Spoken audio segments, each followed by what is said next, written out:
minute come up with 5 important facts from that 30-minute presentation. Most people can't. And it's not the person's fault, it's the presentation. So here's the tip. Most people, when they're putting slides together, think, oh, and I need to share that piece of information, and that piece of information, and that piece of information. And suddenly your content gets full of lots of bullet points or pieces. Anytime you're putting content together, the tip that I would encourage you to say to yourself before you create the whole presentation, and then at every slide, you ask yourself, what is the one thing I want the audience to take away from this? And you create the content that delivers that one thing. Because if you think about it, if the audience gets one thing from you, if they retain 1 or 2 things, when they leave and a week later they're thinking back to your presentation, if they retain one thing, you want to make sure that thing that they retained is the thing that you wanted them to remember. Because a week later, most people aren't going to remember 5 things from your presentation. They're maybe going to remember 1. But if you just rattle through a bunch of things and you're, and this and this, and what I like to say is, if you're expecting the audience to connect the dots, you say it's so obvious. I mean, they'll connect the dots. I've laid it all out there. Connect the dots for the audience and make sure that they retain exactly what you want them to retain. Because otherwise, they're going to make their own conclusions and they're going to interpret things differently. So that would be my tip. When you're putting your content together, think very specifically, what is it that I want the audience to take away from this? And then craft your content to reinforce that message. Again, because if they take one thing away, you want to be the ones that have planted that into their brain. Yeah, great advice. I think it's tough. Okay. Yeah. You can clap. We're going to try for Muzair one more time, and then we'll do Antonio next. Muzair, can you hear us? 3rd time's the charm. Yes, I can. Can you hear me? Yeah, we got you.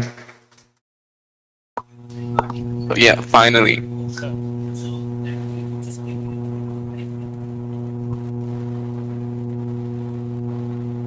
Okay, so you can go ahead, Muzair, and broadcast. We can hear you. Everybody cheered here for you. So All right, yeah. Go ahead and take over, and you've got the time is yours, my friend. Tell us about WorkHub. Sounds good. So, first of all, guys, I hope everyone is doing great.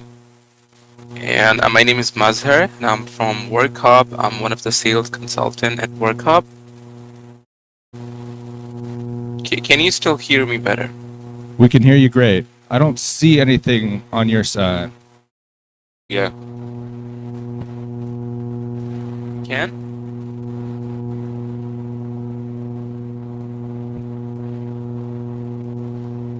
Jake is raising his hand. You should invite him up.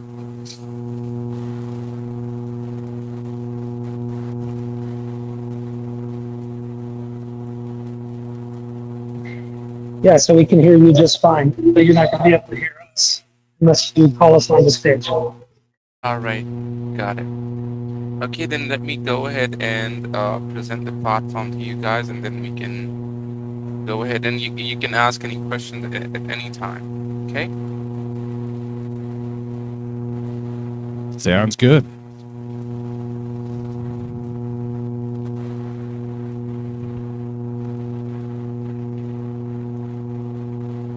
All right, everyone. So today we're talking about WorkBot, which is one of our platform that we have created almost like a year ago. This is to streamline processes within an organization. It has a few different use cases. It could be used as a customer support tool. It could be used for HR department. It could be used for your employees to provide them with assistance. It has a few different use cases. So this is the main interface of the platform where you can, this is where you can look up for organizational data, which I will show you how you can look up for that and where you can upload those files or those documents. And this is open data, which is the latest model of ChatGPT, GPT-4. It could be Google Gemini as well, if any of you are familiar with that. And then once you go here in the back end, which is called the knowledge base of WorkBot. So here you have the ability to upload any sort of files. So let's suppose if you're doing a research on a specific topic, or if you're if you want to go through any of the documents that you have, it could be a resume, it could be any other document, right? It could be a PDF, CSV file, or text document. You can simply upload it here and then add it to the system. And once you've done that, you can simply go to the main screen, which is the organizational data, and you can look up for that information. You can retrieve information from that document, right? And again, there are a few other features as well. You can add any URL. So let's suppose there's a website and you want to retrieve information from that website, but there are like hundreds of blogs and you don't know where you can find the data that you're looking for, right? What you can do, you can simply upload the URL here, you can name it, and then you can select crawl multiple pages of the website. So in this case, what the platform will do, it will simply add those sub pages to the backend of the platform in the knowledge base. So even if there are like 50 or 100 sub pages, it will simply crawl those multiple pages and it will upload those in the backend.